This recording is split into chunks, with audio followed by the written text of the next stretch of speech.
సంస్థ ఏర్పాటు చేసి ఆ సంస్థలో విలేకరులుగా సేవ చేస్తుంటే డోన్ సిఐ మాత్రం సంస్థకి పరిమిత సంఖ్యలో ప్రభుత్వం ఇచ్చే అక్రిడేషన్ ఉంటేనే జర్నలిస్టు అనడం, అంతేకాకుండా విలేకరులుగా క్రైమ్ చేసే వారిపై చర్యలు తీసుకోకుండా మీడియా కవరేజ్ కొచ్చిన విలేకరులతో అనుచిత వ్యాఖ్యలు మాట్లాడడం బాధాకరమని విలేకరులు ఆవేదన వ్యక్తం చేశారు. అక్రిడేషన్ ఉంటేనే జర్నలిస్టుగా పరిగణింపబడతారని డోన్ పట్టణ సిఐ మల్లికార్జున వ్యాఖ్యలు వెనక్కి తీసుకోవాలని Working of Authorised Journalist Association demand చేశారు. పాల్పడడం అనేది కొద్దిగా అందరికీ కూడా బాధాకరమైనటువంటి విషయం. ఎందుకంటే అది ఎవరైనా ఒకరు అటువంటి చర్యలు చేసినా, ఒకరిద్దరు చేసినా అది మీ అందరికీ కూడా చెడ్డ పేరు వస్తుంది. ఏ విధంగా అయితే ప్రతి డిపార్ట్మెంట్ లో మంచి చెడు ఎలా ఉంటుందో అదేవిధంగా మీ యొక్క డిపార్ట్మెంట్ లో కూడా మంచి ఉంటుంది, చెడు ఉంటుంది. దయచేసి అర్థం చేసుకోండి. నేను అనేది ఏంటంటే ఇప్పుడు ప్రింట్ మీడియా, ఎలక్ట్రానిక్ మీడియా అని రెండు ఉంటాయి. మీ అందరికీ కూడా నాకు తెలిసి ఖచ్చితంగా అక్రిడేషన్ కార్డ్ అనేది ఇష్యూ చేయడం జరుగుతుంది. అక్రిడేషన్ అంటే మీకు కలెక్టర్ గారు మంజూరు చేస్తారు. అక్రిడేషన్ అంటే అది రికార్డెడ్ గా మంజూరు చేస్తారు. అక్రిడేషన్ కార్డ్ ఎవరికైతే ఉందో వాళ్ళని మేము ప్రెస్ గా పరిగణిస్తాము. దయచేసి అర్థం చేసుకోండి. మళ్ళా చెప్తున్నాము. అక్రిడేషన్ కార్డ్ ఉన్న వాళ్ళని మేము ప్రెస్ గా పరిగణిస్తాము. రిమైనింగ్ వాళ్ళని మేము ప్రెస్ గా పరిగణించాం. రెండోది, మేము ప్రెస్ గా పరిగణించినప్పుడు వాళ్ళ యొక్క వెహికల్స్ పైన ప్రెస్ అని స్టిక్కర్ వేసుకొని ముందర గాని, వెనకల గాని, సైడ్ గాని, ఎక్కడైనా గాని what ever it may be, అది తప్పు. ఫస్ట్ పాయింట్, చాలా మంది వెహికల్స్ పైన ప్రెస్ లో పని చేయకపోయినా ప్రెస్ స్టిక్కర్లు ధరించి తిరుగుతున్నారు. ఒకటి. రెండోది, చాలా మంది బయట ప్రజలకు ప్రెస్ అని చెప్పుకొని తిరుగుతున్నారు.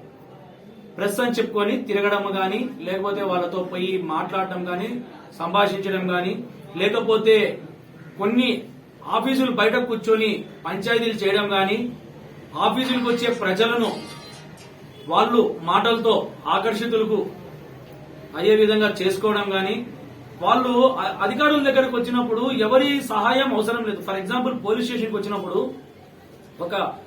ఒక వ్యక్తి గాని, ఒక కుటుంబం గాని మాకు అన్యాయం జరిగిందని పోలీస్ స్టేషన్కి వచ్చినప్పుడు 100% వాళ్ళకి మేము న్యాయం చేస్తాం.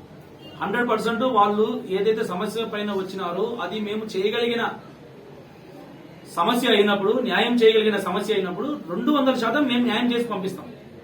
వాళ్ళ దగ్గర నుంచి మేము ఎటువంటి పరిస్థితుల్లో ఏది కూడా మేము ఆశించడం లేదు. కానీ బయట కొంతమంది, అందరూ కాదు, దయచేసి అర్థం చేసుకోండి, ఎవరు బాధపడద్దండి, అందరూ కాదు, కొంతమంది మాత్రము మీ పని లోపల జరిగింది అంటే అది మేము చెప్పడం వల్లనే జరిగింది కాబట్టి మీరు మాకు ఇంత ఇయ్యాలా అంత ఇయ్యాలా అని చెప్పేసి అధికారుల పేర్లు చెప్పి బయట వసూలు చేస్తున్నారని బాగా వినపడతా ఉంది. కాబట్టి అటువంటి పనులు చేసే వాళ్ళని మాత్రం ఎట్టి పరిస్థితుల్లో కూడా మేము ఉపేక్షించాం, కఠిన చర్యలు తీసుకుంటాం. ఎందుకంటే అది వాళ్ళు చట్టాన్ని వాళ్ళు చేతుల్లోకి తీసుకొని తప్పుడు కార్యక్రమాలు చేయడమే కాకుండా అందరికీ చెడ్డ పేరు తెచ్చిపెడుతున్నారు, ఒక ఊరికి చెడ్డ పేరు తెచ్చిపెడుతున్నారు.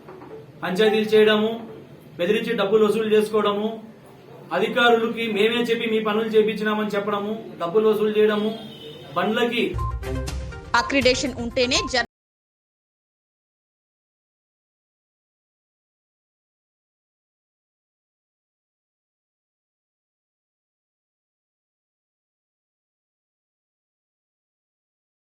సేవ చేస్తుంటే డోన్ సిఐ మాత్రం సంస్థకి పరిమిత సంఖ్యలో ప్రభుత్వం ఇచ్చే అక్రిడేషన్ ఉంటేనే జర్నలిస్టు అనడం, అంతేకాకుండా విలేకరులుగా క్రైమ్ చేసే వారిపై చర్యలు తీసుకోకుండా మీడియా కవరేజ్ కొచ్చిన విలేకరులతో అనుచిత వ్యాఖ్యలు మాట్లాడడం బాధాకరమని విలేకరులు ఆవేదన వ్యక్తం చేశారు.